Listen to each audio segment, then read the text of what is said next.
We don't let children sign contracts. We don't let children get credit cards. We don't let children get tattoos for a very good reason. They are not capable of understanding the long-term ramifications of those decisions.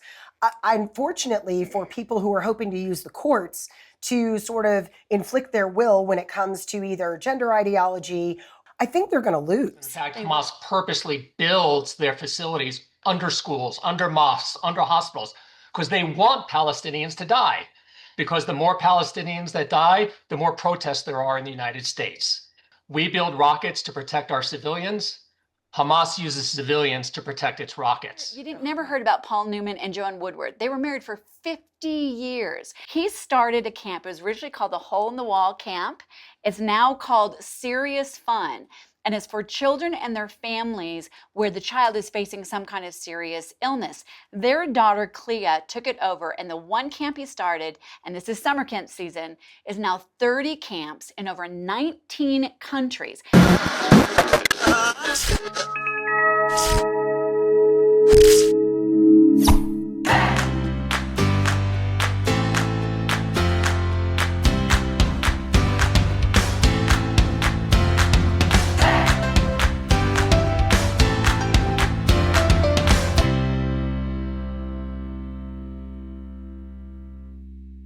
Hi, everybody, and welcome back to this episode of the show that is named after my friend Deb.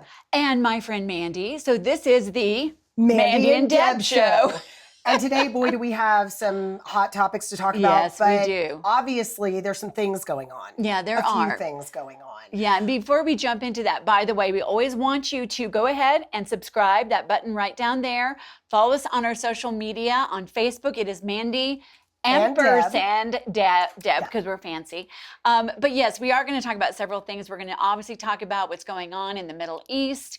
We're going to talk about some good news, as we always do. But before we invite our special guest, we want to cover some other headlines. There has been, I went on vacation. Can we talk? Go ahead and go do We've Got Issues. Okay, because I love this part. We can't go over it. Ready? Click. Yep, there you go. Awesome. We've Got Issues. I was gone. I was out of the country for 2.5 weeks. We should do a show on Japan. It was amazing. It really appealed to my sense of orderliness. But imagine my surprise when I get back and it's like the world has gone crazy. Literally. When I'm on vacation, I don't consume news at all. Sounds amazing and wonderful. Blissful. And so I came back and some things have happened. And obviously the Iran, Israel, United States situation is a big deal. And we're going to get into that quite a bit. But all kinds of other things happen in the last 2 weeks. There have been. And this month, June, is always a time that we see a lot of Supreme Court decisions come down. So there's one that we want to kick it off. There's so many we could talk about. But, this really impacts those of us who have kids, who love kids, who have grandkids, whatever that situation may be. And that's the Skrmetti decision. And that is a decision that was a 6-3 decision from the Supreme Court. It was a Tennessee law that actually banned what we would call, chemical and surgical operations that are permanent for children. And I think it's really important. We wanted to talk about that because there's a lot of confusion about the issue and what it really was. And these are transitioning procedures. And the Supreme Court decided, the majority, that the state of Tennessee does have the right to ban those permanent procedures for children. And so before we get going, Mandy, I just want to ask you, what do you think about this decision? This is one of those decisions where I have said from the very beginning that when you put these sort of special interest group issues up against the Constitution, they're going to lose. Mm-hmm. And in this case, the Skrmetti decision is allowing a state to say, we're not going to allow children or their proxies to make decisions with permanent ramifications because when they're children, they're simply not old enough to do this. And I think that is such a rational way to look at this. We don't let children sign contracts. We don't let children get credit cards. We don't let children get tattoos for a very good reason. They are not capable of understanding the long-term ramifications of those decisions. Unfortunately, for people who are hoping to use the courts to sort of inflict their will when it comes to either gender ideology or LGBTQ issues that are not just about freedom, but are about forcing other people to yield to their will, whether it's calling them the right pronouns or whatever it is. I think they're going to lose. They will. They will. And I think it's a constitutionalist situation. And the thing that we always want to bring up is this is about children. I Right. mean, I believe in the United States of America, if you are an adult, if you are someone that by law, by our understanding of the development of brains, and at 21, you can make all kinds of decisions, that is different. You can live your life however you would like, and others don't have to agree with you necessarily. You can make all kinds of decisions. Now, whether or not we have to pay for some of those decisions through our tax dollars, that's a whole different issue. But we want to make it really clear, when you're talking with your neighbors, this is about children. Yep. And that is where it gets conflated. And honestly, I think it's great because it's time for us to be able to step back from this mad rush that we've gone into. I mean, you see people in Europe stepping back right now. Well, Which is this all interesting. started. And I don't want to say it all started, but the medicalization of children really started in Denmark. Mm-hmm. It was the Danish protocol, and the Danish protocol is pretty significant in the terms of it requires a long-term period Yes. of therapy and counseling before any medical decisions were made. But here in the United States, we just shortened that process, Yes, and we we did. took that to mean we're just going to, do whatever kids want to do, and ultimately. The issue there is that even Denmark has walked back, and that is a huge deal. So It is. The NHS in Britain has pretty much eliminated gender affirming care for children because their evidence didn't show that it had a benefit. Well, and on top of it, and this really hits home because our daughter is on the spectrum, but at the Tavistock Clinic in Great Britain, which was one of the leading clinics in the world for this, it was actually shut down after they found out that over 90% of the children that were permanently transitioned were somewhere on the spectrum or had an underlying issue. And so when you see that misrepresentation, it's a real win. I mean, even if someone is 100% for transgender ideology or lifestyles or anything like that, I think this is a win for protecting the most innocent. I mean, you and I have often said, if I was a child in a family in this day and age, and I wanted to be Superman like my brothers and wanted to wear a cape and no shirt, I mean, my mom, I ran around when I was 4 with no shirt on, and my mom was like, "Oh, well, you need to put that on, shirt on." And I asked her why, and she said, "Because you're different than your brothers." And I went, "No, Not I'm yet. not." Well, so just like now kids be maybe. kids, yeah. Not much, actually. So it's a win for common sense. It's a win for the protection of children. And then let's have a conversation when you're an adult. Right. That's a completely different situation. And in the meantime, let's make sure these kids are supported. Yes. Let's make sure that therapists have the ability to try and help them reconcile their gender dysphoria with their biological gender, because ultimately they will then not have to be medicalized. They will Yes. not have to make horrible decisions. They won't have to undergo plastic surgery, and they can find some happiness in their life. So that is what I'm here for. Yes. That wasn't even the biggest story It of was the week. So I not. come back, I'm exhausted. The jet lag is killing me. I'm in a coma on the couch on Saturday when the news breaks that we have bombed Iran and taken a big swing at their nuclear program. Deborah, what are your thoughts? Thank you for asking. Look at how polite we are. I know, we hate each other, really. No, I'm just kidding. No, I'm That's kidding. so not true, but I'm even wounded just that you would say it. No, No, the reality is I applaud this because, there's a lot of misinformation out there. This was a very targeted bombing, and honestly something that only America could do. It was only on the nuclear facilities that are miles underground or hundreds of yards underground, and America alone had the ability with bunker buster bombs to do it. But what was great about it was we flew in, we flew back out again. No one talked about boots on the ground. I grew up in a military family. My father was in the Air Force. My husband was 82nd Airborne. I have not heard one individual advocating for us getting boots on the ground, like in Afghanistan or Iraq or anything like that. So I think the fact that that happened is good. And the timing of it had to be because there was insight and intel that Iran was just moments away from getting this really existential threat to all of civilization. And here's something that I think really stopped me when I was looking at this.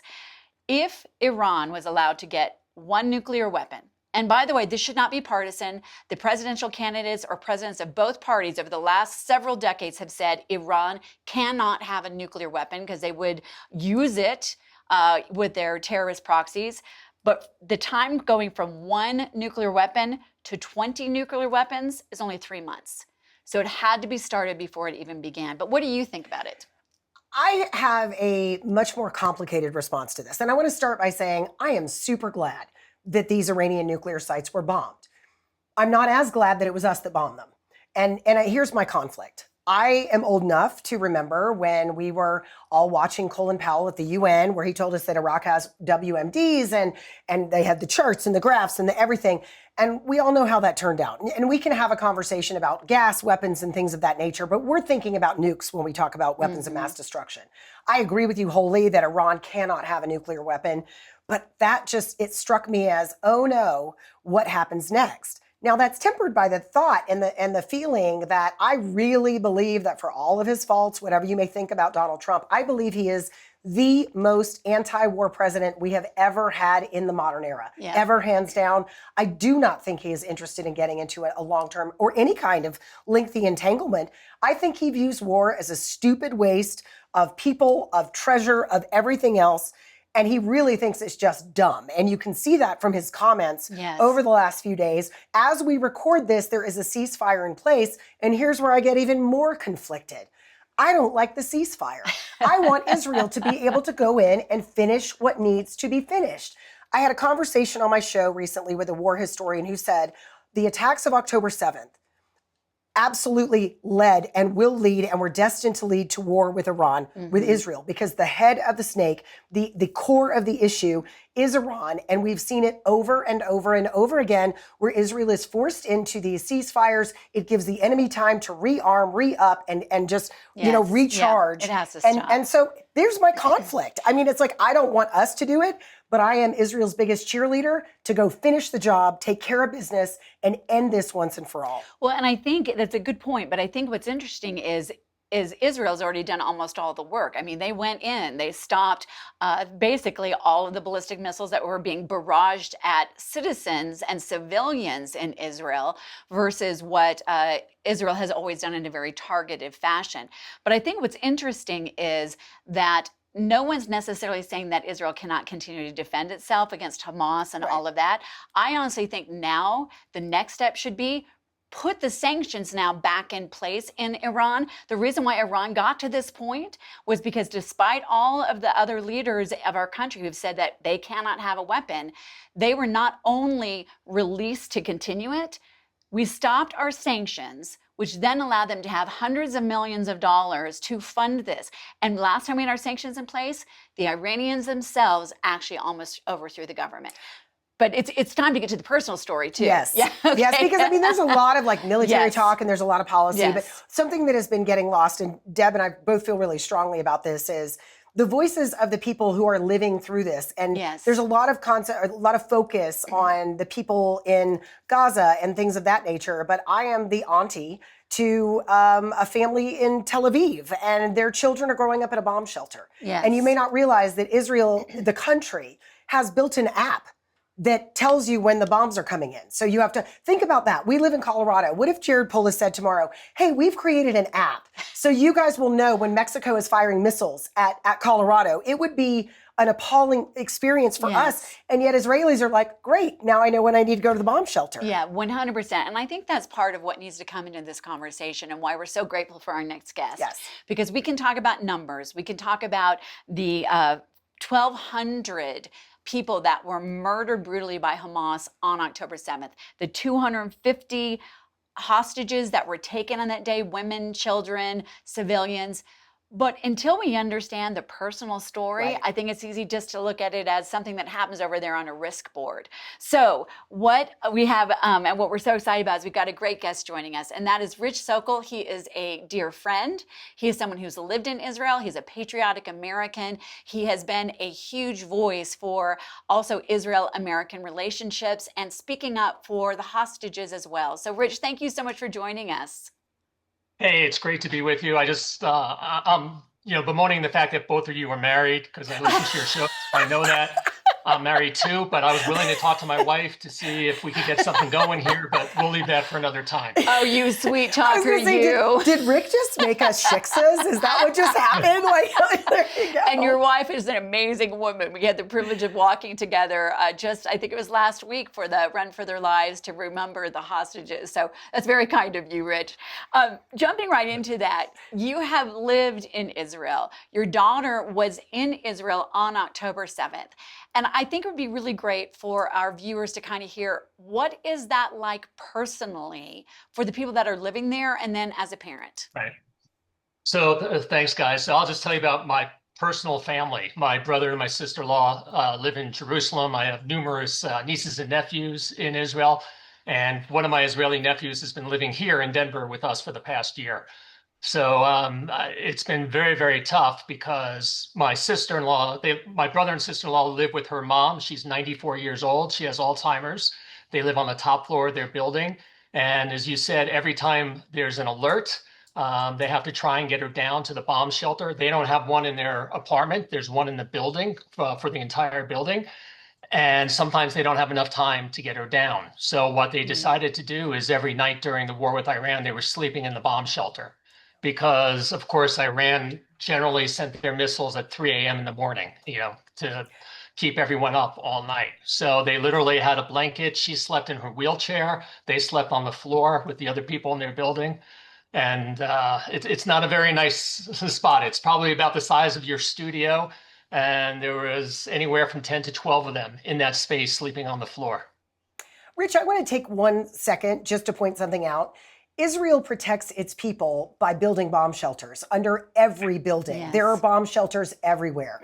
And this is why when people talk about, Hamas and the unfortunate civilian deaths that have occurred in Gaza, I always ask the question, why doesn't Hamas build bomb shelters to protect their people? It's just a small differential that I think is important for people to understand who values human life in the region and maybe who doesn't.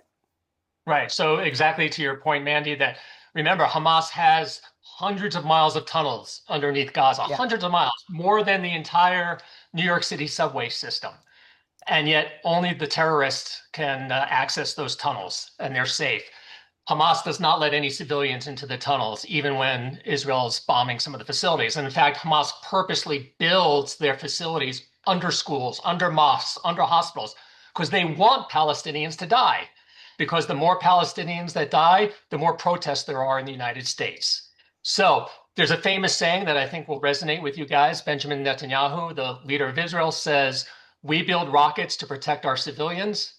Hamas uses civilians to protect its rockets." And that's the key difference between the Israelis and all the Islamicists who want to kill every Jew, basically. Yeah, and it's such a great example. And I do believe that when Netanyahu said this is really the fight between barbarism and civilization, Rich, you and I've talked about it. We've seen the unedited Hamas body cam footage of what happened on October 7th, and it can't be described as anything other than barbarism. But you mentioned the riots that happen here on college campuses, and some of them are protests, some of them are riots. But the Anti-Defamation League (ADL) has said that in the United States of America, now we're bringing it home, that anti-Semitism has gone up nearly 900% in the last decade. You're a dad, your daughter now is here, and you've got other children. What is that like, raising a family and being a Jewish American citizen in this environment right now? Sure. So here, you can't see this, but I'm going to show you what I wear around my neck because my daughter wears one. It's hard for you to see, I know, but I'll go a little closer. This is a chai. It's 2 letters in Hebrew. It's a chet and a yud, and it stands for the word chaim, which means life. And a lot of Jews wear this as a symbol. Of course, I also have my dog tags that I wear for the hostages. I'll show you. So that's this. That says, our hearts are one, captive in Gaza. So, but as a Jewish American and as a father of 2 Jewish kids, one's in college, it's a tough time. It's things we never thought we'd see in America. You and I talked.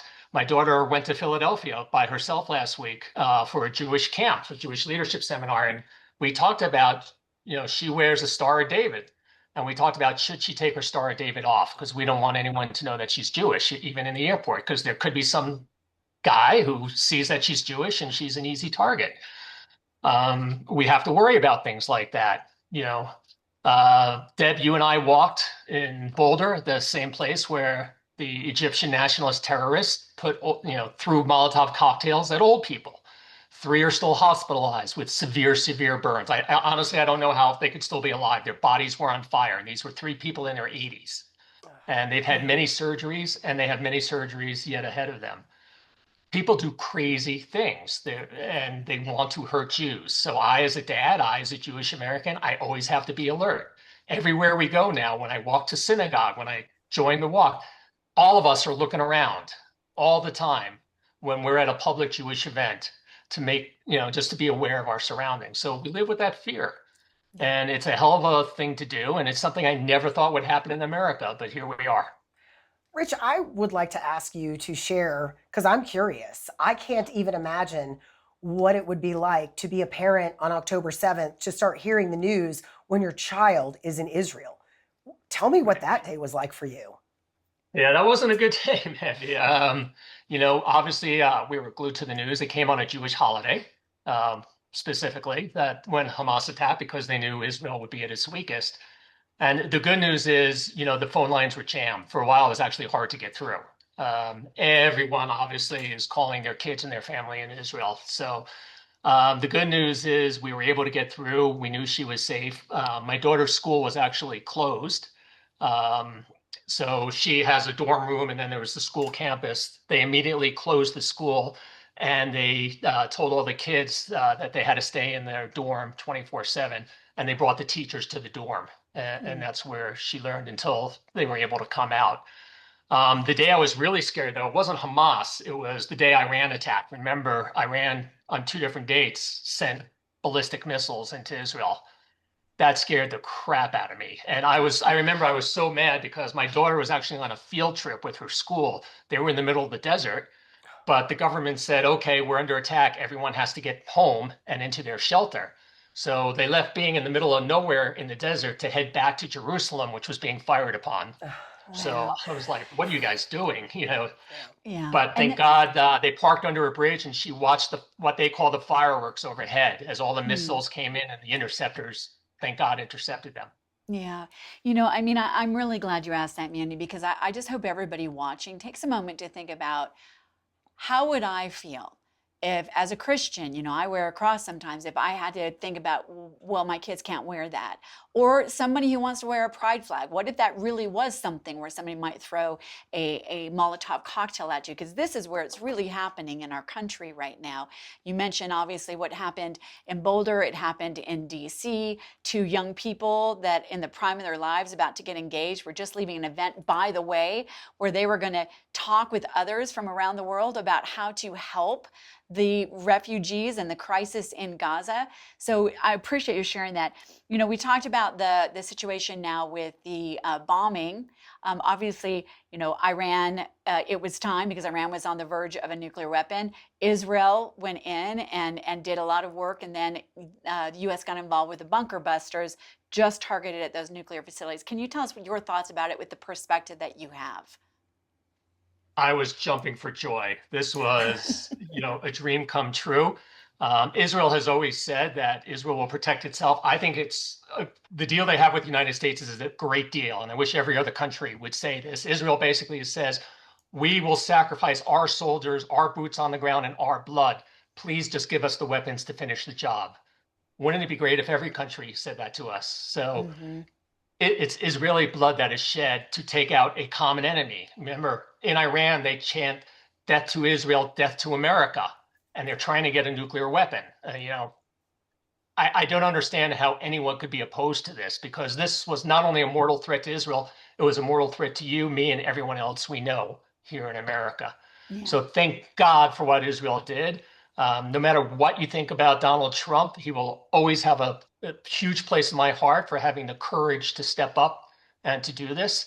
And at the very least, we've set the Iranian attempt to destroy all of us back for several years, hopefully permanently. Now we just need the Iranian people to rise up and reclaim their freedom, which I hope to God happens. From your lips to God's ears, as they say, Rich. Rich, right. Here, I was out of the country the week after the march in Boulder, where you went. I wanted all of my listeners to go and support the Jewish community and just stand in solidarity. What are some of the things that people can do that they can do to show their support for their Jewish friends and neighbors? Or maybe if they don't have any Jewish friends and neighbors, how they can still show support for people who are being targeted for just being Jewish? Sure. Well, it's actually more important that they don't talk to the Jews, that they talk to the non-Jews and make sure that they understand the issue. So I'd say there's 3 things, Mandy. First, come to the march. It's every Sunday. It's 10 a.m. in Wash Park here in Denver, and it's 11 a.m. up in Boulder. The group is called Run for Their Lives. They welcome everyone. It's not political. There's people on the left, on the right. All it is saying we stand with the hostages and we want to see the hostages home. Doesn't matter what your political beliefs are. So again, 10 a.m. every Sunday, Wash Park, 11 a.m. up in Boulder. And the group is Run for Their Lives. You can Google them and get all the information. Second, and I'd say just as important, is talk to your neighbors. There are so many people in America who don't understand the issue. And they think, oh, this is just another, Middle East war. We don't want to get involved. This could be Iraq again. Just, not our fight. Well, it is our fight. And all our neighbors need to understand that. Because my belief is that Congress follows the will of the people, not the other way around. And if the people stand up and demand that we be safe from Iran nuclear weapons, then Congress will follow. So I hope people just engage your neighbor and talk about it, because that's the best thing you could do. Yeah. And finally, if you're so moved, and I hope you are, just write your congressman, especially, quite honestly, if you live in one of the Democratic districts here in Colorado. It could just be one sentence. It could be, please support Israel against a nuclear Iran. That's it. Because the way it works in Congress is there's a staffer who just tabulates every week how many notes they get. And if they get flooded with notes from constituents saying, stand with Israel, don't let Iran get a nuke, they'll take notice. Yeah. Thank you, Rich, because there's so much each one of us can do to be a part of this solution. I love the phrase that you shared, Tikkun Olam, which means repair the world, a mandate given to the Jewish people by God. And also, I believe something each one of us can do that means repair the world, and each one of us can do something to stand together. So thank you for joining us. Thank you so much for being the great dad that you are, the great American, and a supporter of Israel and the Jewish people. Really appreciate it. And God bless you. God bless you. Keep praying. And again, if you guys want to talk about the marriage thing, just let me know. Okay. I'm thinking arranged marriage maybe with our children, but my husband's behind the camera over there. I don't think that's going over very well. I don't know. My husband might want to get rid of me. I have no idea. He might be cheering you on right now. Well, after the trip to Japan. Yeah, actually, he's like, Rich, you don't want this. Really. Like, you think you do, but you don't. Trust me. Rich, thank you so much. And I'll keep your family in Israel in my prayers. Yes. Thank you so much. Thank you, guys. Thank you. Take care. Before we wind this up, I think it's really interesting that, what's next, that question. You know what we're not hearing afterwards? We're not hearing any Middle East countries coming out against what America did, because honestly, people in that region also don't want this. It's a destabilizing force. So. Well, they've made some statements, but they're kind of like this. They're like, hey, you guys don't do that again. Okay, thanks. Yeah. Hey, naughty, way to go. Yeah. I mean, it's fine. It's okay, though. It's okay. Yeah. So do you feel like it's time to lighten it up? It is. It's time to lighten it up because we've got stuff. We've got stuff. And even as war rages around the world, joyful things still happen. They do, and in big ways. I teed up for you, didn't I? Thank you, in big ways. I don't know if you guys know this, but I am preparing for the Jeff and Lauren wedding that is happening in Venice this weekend. I'm not going, but I'm just going to prepare. I might put on a fancy hat and see if I can watch it on television like a royal wedding. Like the Kentucky Derby has. Yeah. But just so people don't know, Jeff Bezos and Lauren Sanchez, that's who she's talking about. Yeah, they have rented out the entire city of Venice, Italy. Now, Venice, Italy is really having an interesting moment right now because they're being loved to death by tourists. And there's a huge amount of pushback by the people of Venice, although there's very few people apparently that actually live in Venice anymore because they've been priced out of the market. But Jeff and Lauren, their love cannot be stopped. And they are Pitter-patter, my heart. Yeah, they are taking over the city of Venice to have their wedding. And the protesters have arrived. They have. I typed out a little bit. The biggest sign they've put out in the middle of the town square simply said, if you can rent Venice for your wedding, you can pay more tax. Now, those two things are not necessarily connected. No. But it did make me think, do you think there's a prenup? Oh, wow. You spent time in California I because, haven't even thought about this, but I would imagine there would have to be. How do you not think about this? No, and here's what I think is interesting about it, because it really comes down to how things work within the governmental system. Because I actually think some of the residents are saying, look, we don't wish Jeff and Lauren ill on their big bright day, but they're saying this is our home and you rented out our home and we didn't have a say in it. I would say, I don't mind anybody who does so well providing a service. Jeff Bezos did not steal this money. He makes people's my lives easier because I hate malls. I can shop on Amazon. And so he's made this money, and so he has every right to spend it somewhere. So I would just say if the protesters have an issue, they should take it up with their town council, who decided whether or not to rent out, St. Mark's Cathedral and the entire square in front of it. But I think that's an interesting point. Where do you put the blame? But it brings up other big questions, because 25 years ago, we're facing our 25th anniversary and celebrating, my husband and I, we did not rent out any city. How about you? I was going to, but Fort Myers was booked. So, okay. So wait, which wedding are we talking about for me? Because I got two. And the first you didn't rent a city in either one. Here's the thing. I'm thrifty, you guys. I'm cheap. I don't like to spend money on things that I perceive to be a waste. And I'm sorry, spending $1 gajillion on one day to me seemed like a waste. My wedding to Chuck, which was incredibly fun, we got that thing in and done for under $2,000 because we were thrifty. We went, here's my wedding. Wait, not only was she thrifty, but our entire set is from a thrift store. Correct. You do not know that about us. If you just wait, people, listen to this story. But we're getting married. We were going to do beer and wine, and then we had a signature cocktail that we made in advance just to keep the cost down because our friends were booze hounds. So we go to Total Wine and More in Fort Myers. I walk in, and this lovely gentleman walks up to me and says, what region are you looking for? And I said, the $5 to $10 region, please. And he did a wine tasting for us where every bottle, we started at $4.99 and we went up to $7.50. And we ended up buying wine for our wedding that was like $5. And it was fantastic. Okay, you and I really are sisters. So my husband and I, we've been married for 25 years, got married a little later. I won't tell you how old I was when I got married because you can do the math real fast. Oh, yeah, that's a scandal. But we'll go with 20. That sounds good. But anyway, we paid for our rehearsal dinner. My parents were wonderful. They did help us pay for the wedding, but it wasn't extravagant. So we were doing the rehearsal dinner. So we had the wine sitting out. Not only did we get the $5 bottles of wine, we forgot to take the price tags off of them, so everybody knew they were $4.99. You know what? Our friends were drunk enough quickly that it didn't matter that it was $5 wine. There you go. The trends in weddings are interesting to me. Yes, they are. And we're in that season. Some of the trends that have been happening over the last few years, I think are ridiculous. But hey, you know what? One of the things I do advocate, have the wedding you want to have.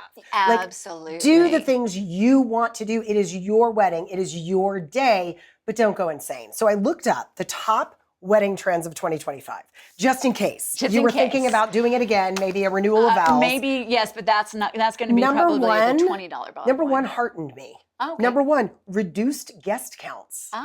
Now, the only problem with this is if you're a person from a big family, sometimes there's no way to get around this, but it doesn't mean that you have to do a catered dinner for 250. If you have a big family, they're going to be family and they're all going to show up. One thing that I did see that I found a little sad is that younger people, millennials, Gen Z, they're excluding a big part of their family. And I'm going to be perfectly frank. My first wedding was a really long time ago.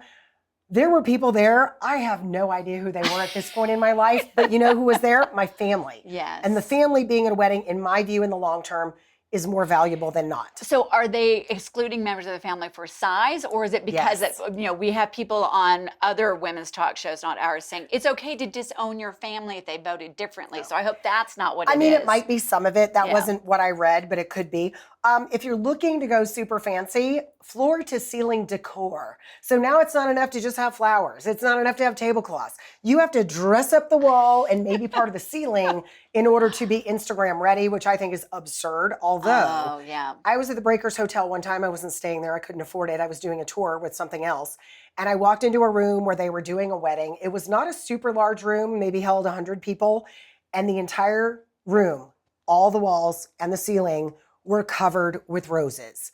And I looked at the guy giving me a tour. So this is 1997. Wow. And I said, oh my gosh, how much does this cost? He goes, very dryly, he goes, the floral bill was $250. And I was like, $250,000? And he said, yeah. And that room was just for cocktails. Oh my God. And I thought, I cannot, it's like the purse people. Those are the purse people. Well, and here's a question I have.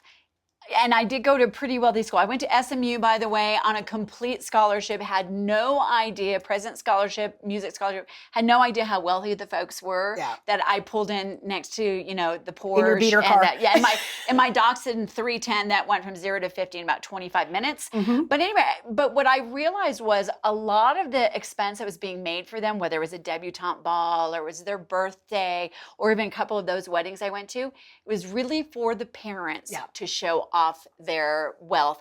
And that's why I love the very first thing that you said. I've been talking with a couple of young people lately about their Gen Zers, about they want their wedding to be like. And I think that generation is getting more free to say, I just want it to be reflecting of my spouse and me. I want it to be smaller. I want it to be special. And that's really what it's about. Well, that's another trend. Celebrant focused weddings, meaning the bride and groom direct kind of everything and they make it highly personal and they tell their personal stories. The other thing that I love on this list, and I have Black girlfriends, and they always have pictures from Black weddings. And I don't know, Black people get the memo, okay? Because the bride will say, I want everyone in yellow, or I want everyone in black. And I am telling you, every single guest at that wedding is wearing black or wearing yellow. You try that with white people, and they're like, oh, yellow washes me out. I mean, they do not get it, but that's becoming a big thing where there's an aesthetic that they want the guests to have, so they have a whole look to their wedding. I think here in Colorado, the aesthetic needs to be just not what you hike in, because that can be considered to be dressy in Colorado. Deborah, I went to a wedding. My husband officiated a wedding at Maroon Bells in Aspen. Oh, it's beautiful. We all had to hike up there. The bride brought her gown and put it on. That's a theme. Yeah. That was a choice. It that was wasn't just being, well, there you go. Here's the biggest question I have. What do you buy?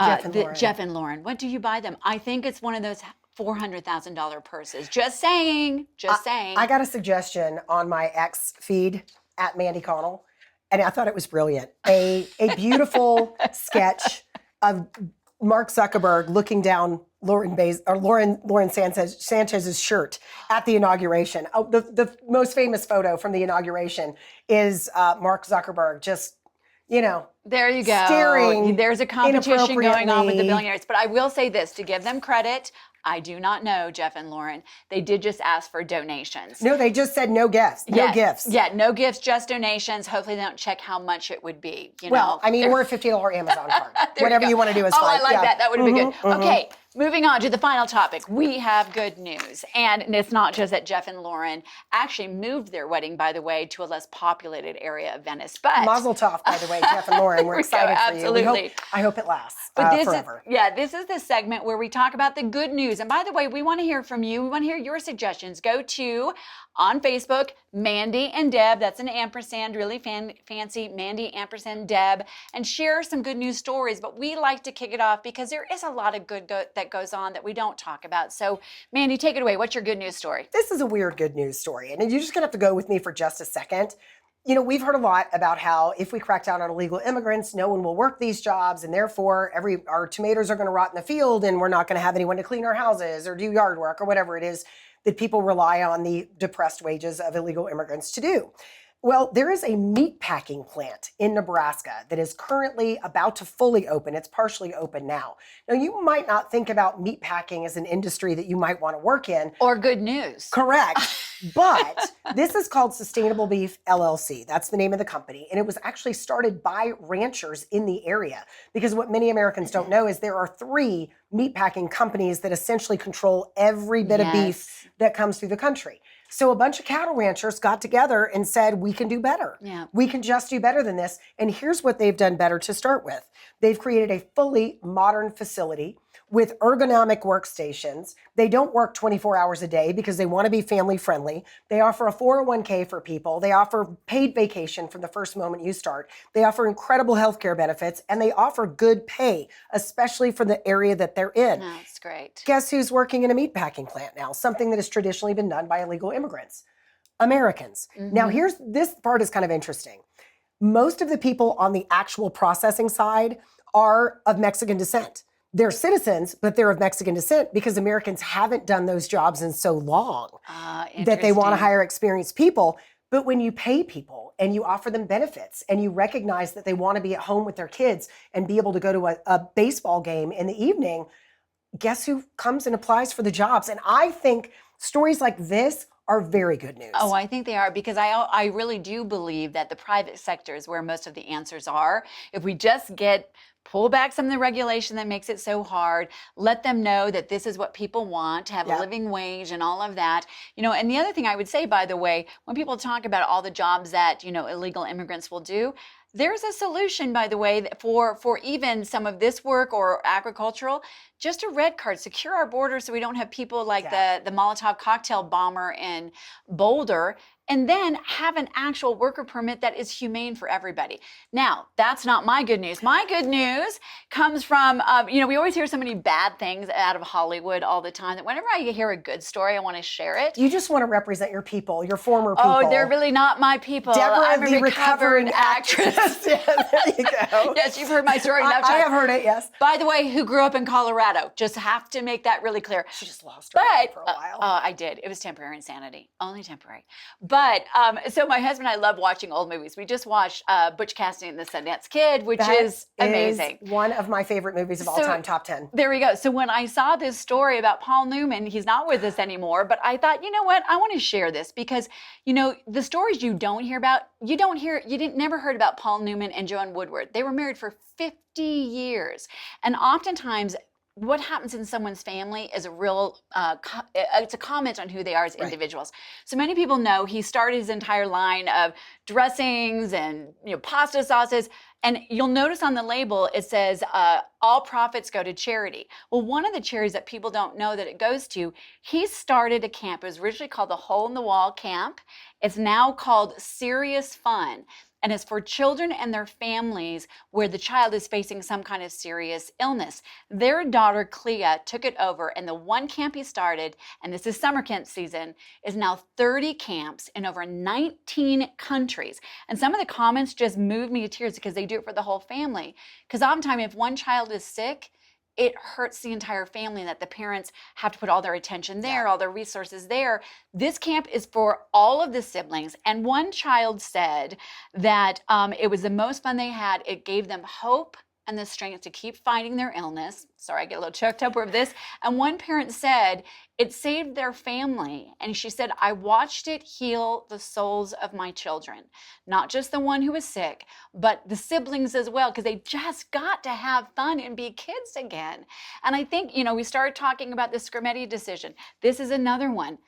Just let kids be kids. Yeah. And when you hear something good like this, I'm like, man, that's amazing. One person started one camp, and now it's impacting 19 countries. Did you know Newman's Own was started on basically you should start this and sell this salad dressing? And Paul Newman was like, yeah, I should. And so I could probably it was see him basically doing like that. A dare. It was like, I dare you to start this salad dressing company. But his daughter Clea said that her dad, Paul Newman, always said it is so important to give back. And that leads to our last and final thing, the kindness challenge. Ooh, I forgot about the kindness challenge, but that's okay. That is okay. I can riff while you think of one if you want. Go ahead and riff, Okay. and I've got a whole list of them in my head. It's not like I'm know, going to run I out know. anytime soon. Because she's really kind, even though she said she didn't really like me earlier in the show. If you missed it, That she was a was joke. joking.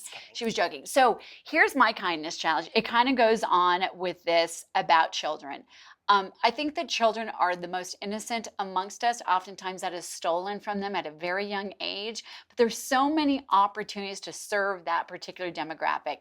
So my challenge to you, and I did this online, is very easy to do. Just Google charities that support children in my area, or volunteer opportunities, which is even better because then you get that personal joy, whether it is Special Olympics, whether it's volunteering at your church summer Bible study camp, or at your synagogue. The elementary school in your neighborhood. Absolutely. Reading to kids during the summer, because a lot of libraries have great events.